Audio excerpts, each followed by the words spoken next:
সকলে আমার প্রীতি ও শুভেচ্ছা নিন। আশা করি ভালো আছেন। দেখেন, যদি শুনতেন যে উৎক্ষেপণের 85 সেকেন্ডের মধ্যেই ভারতের রকেটের ভয়াবহ বিস্ফোরণ হয়েছে, তাহলে দেখতেন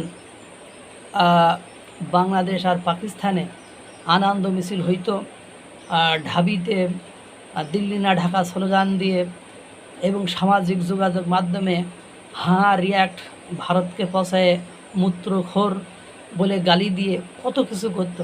কিন্তু চীন করেছে তো, চীনের এই ব্যর্থতা তাদের চোখে পড়ে না, চীনের এই ভয়াবহতা, চীনের এই পরাজয় তাদের সামনে পড়ে না। এটাই বাস্তবতা। কি ঘটেছে দেখেন তো, উৎক্ষেপণের 85 সেকেন্ডের মধ্যেই চীনা রকেটের ভয়াবহ বিস্ফোরণ। মহাকাশের উদ্দেশ্যে যাত্রা শুরু করে মাঝ আকাশেই বিস্ফোরিত হয়েছে চীনের একটি নভোযান। মাঝে ভারতের একটি নভোযানে ওরকম ঝামেলা হয়েছিল, পরে গায়ে মূত্র খেয়ে গোমূত্র খেয়ে বানাইলে তো এরকমই হবে। চীন এত শক্তিশালী, পরাশক্তি, চীনের এত ভালো, অত ভালো, চীন বাংলাদেশের বন্ধু, পাকিস্তানের ভাই, এখন চীনের এরকম হয়েছে, কেউই কথা হয় না। সোমবার আন্তর্জাতিক সময় অনুযায়ী রকেটটি উৎক্ষেপণের মাত্র 85 সেকেন্ডের মাথায় এ দুর্ঘটনা ঘটে। চীনের সরকারি সংবাদ মাধ্যম সিনহুয়ার বরাত দিয়ে এক প্রতিবেদনে বার্তা সংস্থা এএফপি জানিয়েছে, সোমবার স্থানীয় সময় রাত 8:02 দেশটির দক্ষিণাঞ্চলীয় প্রদেশ হেইনানের ওয়েনচ্যাং স্পেস লঞ্চ সেন্টার থেকে লং মার্চ 7 নামের রকেটটি উৎক্ষেপণ করা হয়। রকেটটিতে ঝংঝিং 4B নামে একটি যোগাযোগ উপগ্রহ ছিল, যা পৃথিবীর নির্দিষ্ট কক্ষপথে স্থাপন করাই ছিল এই মিশনের মূল উদ্দেশ্য। প্রতিবেদনে বলা হয়, প্রাথমিক অনুসন্ধানে উড্ডয়নগত ত্রুটি বা যান্ত্রিক গোলযোগের কারণে নভোযানটি বিস্ফোরিত হয়েছে বলে ধারণা করা হচ্ছে। তবে প্রকৃত কারণ খতিয়ে দেখতে দেশটির সংশ্লিষ্ট সংস্থা ইতিমধ্যে পূর্ণাঙ্গ তদন্ত শুরু করেছে।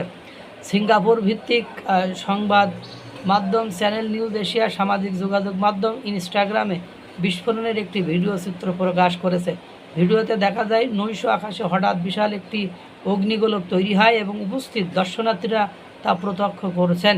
সামাজিক যোগাযোগ মাধ্যমে ছড়িয়ে পড়া অন্য ভিডিও তথ্য অনুযায়ী আকাশে ওঠার ঠিক 85 সেকেন্ডের মাথায় রকেটটি ভয়াবহ বিস্ফোরণ ঘটে। সাম্প্রতিক বছরগুলোতে মহাকাশ গবেষণা ও প্রযুক্তিতে শত শত কোটি ডলার বিনিয়োগ করেছে বেইজিং।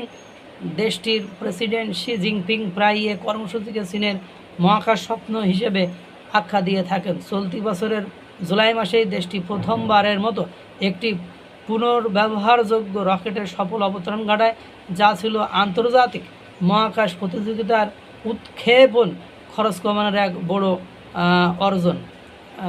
সেই অর্জন উল্লেখ্য, 2030 সালের মধ্যে চাঁদে মানববাহী নভোযান পাঠানোর লক্ষ্য নিয়ে কাজ করেছে চীন। এই একই লক্ষ্যমাত্রা সামনে রেখে যুক্তরাষ্ট্রের মহাকাশ গবেষণা সংস্থা নাসাও তাদের আর্টেমিস কর্মসূচি নিয়ে প্রতিযোগিতা চালিয়ে যাচ্ছে। আর এই আর্টেমিস কর্মসূচিতে ভারতের সঙ্গী হতে চায়, ভারতের সঙ্গী হতে চায় বা ভারতকে সাথে নিয়ে কাজ করতে চায় মার্কিন যুক্তরাষ্ট্র। লেও ঠেলা ভারত হলে জ্বলতো অনেকের, এখন মনে হয় নীরবে ফেটে ফুটে যাচ্ছে অনেকের। হাইরে চীন চিন চিন করে বুকটা চিন চিন করে, সেই চিন চিন থেকে চীনের রকেট ভয়াবহ বিস্ফোরণ ঘটিয়েছে। মহান সৃষ্টিকর্তা সকলকে ভালো রাখুক, সুস্থ রাখুক।